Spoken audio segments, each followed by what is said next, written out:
If your prayer life feels dry, weak, or inconsistent, sometimes you want to pray, but at the end of the day, you see yourself not praying. Do not be discouraged. You are not the only one. The good news is that it can be revived. And in today's video, we are going to look at 10 different ways on how to revive a dying prayer life. And staying to the end of this video will be of great importance because you will not want to miss any of these steps. And this is welcoming you to our channel where we study the Word of God, making it simple for everyone to understand. Sometimes we feel dry and weak in our prayer life, not because we don't want to pray, but there are some things hindering us. So for us to overcome this dryness and become consistent again in our prayer, there are things we need to do. And what are those things? Number one, acknowledge the struggle and ask God for help. For a revival to occur, for your prayer life to be revived, you must acknowledge that there is a decline. It is when you acknowledge that there is a decline that you go out of your way to know how to change that situation.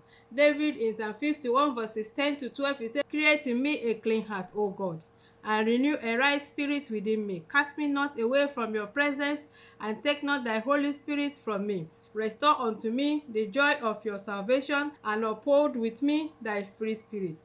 David asked for a restoration, a buying back of what his prayer life used to be. He recognized that there was a gap between his former prayer life and how it is now. So you should be able to recognize the gap, the difference between your prayer life, how it was and how it is now. So when you know that, you now ask God for restoration. Ask God to recreate in you. Ask God to bring back. Ask God to restore that prayer life so that it can be revived.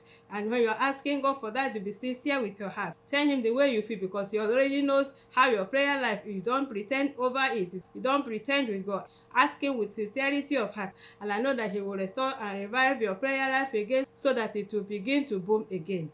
Number two, set a consistent time and place.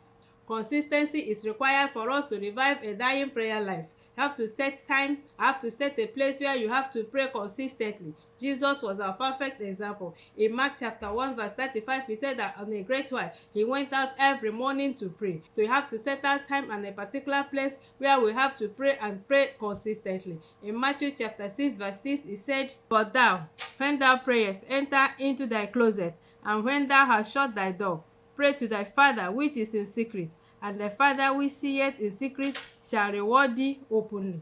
Say, pray to thy Father who is in secret. So you have to have a particular place and a time where you pray. You pray consistently, and consistency requires discipline. You have to be able to discipline ourselves for our prayer life to be restored. So you have to build a habit of consistency. Consistently pray. In 1 Thessalonians chapter 5 verse 17, it says, "Pray without ceasing." So for our prayer life to be restored, you have to build discipline. You have to build discipline and be consistent for our prayer life to be restored. Number three, pray even when you don't feel like it. You do not have to wait for feeling before you pray. You have to pray whether you feel like it or not. Prayer is not a feeling. Prayer is an act. You are expected to pray at all times, just as we have read in 1 Thessalonians chapter 5 and verse 17. He said we should pray without ceasing. Another translation said, "Keep on praying." So you have to be consistent in our prayer. You have to pray whether you feel like it or not. Whether we like praying or not, you have to keep praying, because this is the only way you have to build our prayer life and remove inconsistency in our prayer. Jesus Christ was in agony and he still prayed despite the way he was feeling. We don't have to feel like praying before we pray. Whether we feel like it or not, you have to pray. In Luke 22 verse 44, he said, "And being in an agony, he prayed more earnestly, and his sweat was as if it were like drops of blood." Jesus Christ, being in pain, still prayed. So we don't have to feel like praying before we pray. Consistent prayer, whether we feel like it or not, is a way of reviving a dying prayer life. Another way to revive a dying prayer life, number 4, is to use the scriptures to pray. Sometimes we struggle with what to pray for. But when we use the scripture, the word of God, it will help us to pray accordingly and according to the will of God. Because in 1 John chapter 5 verses 14 and 15, it said that this is the confidence that we have, that anytime we pray according to the will of God, he hears us. And if we know that God hears us, then we know that our petition has been granted of him. So if you don't know what to pray, you pray the word of God. You use the word of God, that particular need, that particular want of yours, you use the word of God. And you know that whenever you pray using the word of God, God will react to it. God will respond to it, because it is only his word that moves him. So to revive a dying prayer life, you use the word of God to pray. Pray the word of God. God said that you should put him in remembrance. So when you use the word of God to pray to him, you're putting him in remembrance, and that will help your prayer life to come alive again. So what you have to do is consistently read the word of God, as to know the word of God to use to address any situation confronting you. Example, Psalm 91 is a psalm of protection. Philippians chapter 4 verse 19 talking about provisions. So when you have the word of God backing your prayer point, it will help you to pray and thereby reviving a dying prayer life. Number 5. Pray with thanksgiving and worship. An attitude of thanksgiving is a winning attitude. Anytime you don't feel like praying, or you don't want to pray, or you don't know what to pray about, start singing praises unto God. Start worshiping God. Exalt his holiness. Magnify him in the beauty of his holiness. In Psalm 100 verse 4, he said, enter the gate of God with thanksgiving, and to his courts with praise. So when you want to pray, or you don't know how to pray, or you don't know what to pray about, start singing songs unto God. Glorify his name. So if you want to revive a dying prayer life, put on the garment of praise, put on the garment of worship, appreciate God, glorify him, and before you know it, you'll be in the attitude of prayer. When you continuously worship God, it shifts the atmosphere and makes it conducive for you to pray. Because when you praise God, he will come down and inhabit his praises. Psalm 22 verse 3 said that he inhabits the praises of his people. So when you praise God, he comes down and his glory fills the environment, so it makes it easier for you to pray. So worship God at all times. Worship God in the morning, praise him, appreciate him for his goodness, for his loving kindness, for his mercies unto you. Psalm 136 we're talking about for his goodness endureth forever, for the mercies endureth forever. By the time you continuously praise God and worship him, you see yourself being able to pray and thus reviving a dying prayer life. Number 6, invite the Holy Spirit to help you pray. You do not have to rely on your strength when you don't know what to pray. The Bible said that the Holy Spirit helpeth our infirmities, for we do not know what to pray. In Romans chapter 8 verses 26 and 27, it said, likewise the Spirit helpeth our infirmities, for we know not what we should pray for as we ought, but the Spirit himself maketh intercession for us with groanings which cannot be uttered. And he that searcheth the heart knoweth what is the mind of the Spirit, because he maketh intercession for the saints according to the will of God. He said the Holy Spirit maketh intercession for us according to the will of God. So if you are dry, when you feel dry and weak, you invite the presence of the Holy Spirit. He will come and help you. He make intercession for us on your behalf. We pray for you. So it's very necessary for you to know how to speak in tongues, know how to pray in the Holy Ghost, because when you do that, you are handing over your life for Holy Spirit to pray. And when Holy Spirit prays for you, he prays according to the will of God. He helps you to know, because he said that he searches the details of God. He knows the mind of God. He knows what God wants at each point in time. There might be times when we don't know what to pray about, but you start praying in the Holy Ghost, you now see yourself interceding for somebody who is somewhere else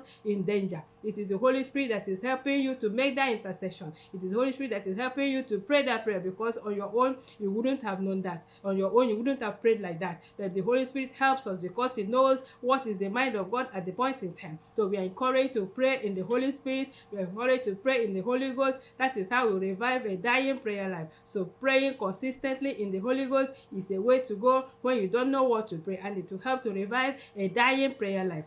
Number 7, join a prayer group or find a prayer partner. If you're feeling dry and weak when you pray alone, joining a prayer group or praying with someone can help strengthen your prayer life. It can help you boost your prayer life again. Praying with someone or with a group of people can help you to strengthen your prayer life, thereby reviving a drying prayer life. In Acts chapter 2 verse 42, it said, and they continued steadfastly in the apostles' doctrine and fellowship, and in the breaking of bread and in prayers. He said they continued in prayer. They are not only one person. They were a group of people praying together. So when you feel dry or you don't feel like praying, you can find maybe your spouse or your friend or anybody you can pray with. When you have a scheduled prayer time with someone, it will help to quicken your prayer life, because you go for that prayer. It will help to make your prayer life to come alive, because when you pray with someone, you are not praying alone. You are encouraged to pray. So if you feel that your prayer life is dry and weak, you can find someone you can rely on. Have a prayer partner or schedule prayer time when you will pray. And I know that when you do that consistently, your prayer life will come back again. You can participate in corporate prayer. Some churches, they have some prayer manuals which they use to pray. Praying with this manual will also help you to pray and pray consistently as to revive a dying prayer life. And before we go on, if you have not yet done so, I want you to subscribe to the channel, put on the notification bell so that you'll be notified anytime we upload our next video. Also like this video so that you spread to a greater number of people on this platform. God bless you. Number 8, Write down your prayers and testimonies. Keeping a prayer journal will help you track God's faithfulness. So when you write down your prayer points and the testimonies, it will help to boost your prayer life, thereby making you to pray more consistently. So when you write down your prayer points, you keep a track of God's goodness and God's faithfulness, the way God has answered your prayers and the testimonies. Also, when you hear people's testimonies about the things that you are believing God for, and you hear them, you have to write them down and keep on holding on with them, pray with them continuously, asking God to do for you what he has done for others. And I know that because he is not a partial God, because he is not a respecter of person, when you keep testimonies of others and keep reminding God about them, it will help to strengthen your prayer life, to help to make every weakness in your prayer life to go up, because you are looking forward to receiving the same thing God has done for others. In Habakkuk chapter 2 verse 2, he said, "And the Lord answered me and said, write the vision and make it plain upon the table, and that he might run with it." So you have prayer points with which you have tabled them. You look forward to receiving them. It will help. It has a way of making you to pray. It has a way of keep making you to run with it, thereby making your prayer life to be consistent and no more dry.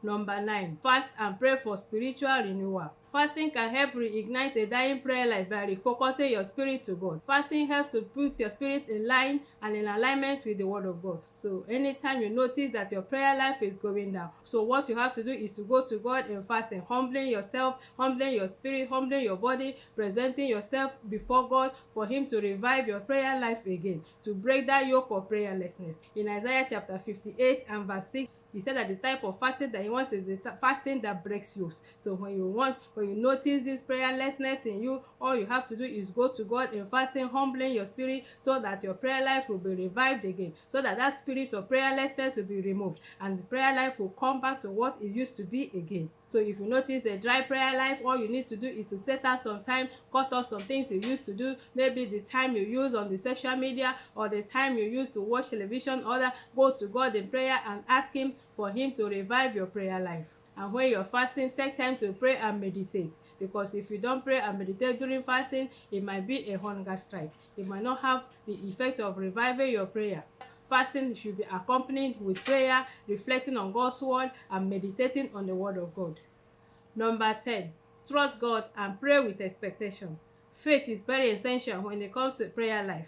If you want to have a thriving prayer life, your faith must be in place. For you to revive your prayer life, you have to put your trust in God. Rely on him, trust him that he will answer you your prayers, and pray with expectation. In 1 Kings chapter 18, Elijah, when he was praying for the rain to come, he told King Ahab to go forth because he had seen the sound of abundance of rain. In verse 41 to verse 45, he said he told King Ahab to go. He was expectant, even though the rain has not come, but he was full of expectation that the rain will come. So when you believe, when you pray to God for a revival in your prayer life, be full of expectation that he will revive your prayer, that he will change that situation. Just as David said that he should create in him a clean heart. Believe that God will create in you a clean heart. Trust him, trust his word. Believe him that he will answer you as you have prayed. Prayer is like a fire. If it is not fuel, it dries out. But if you tend to eat daily, it will burn strong.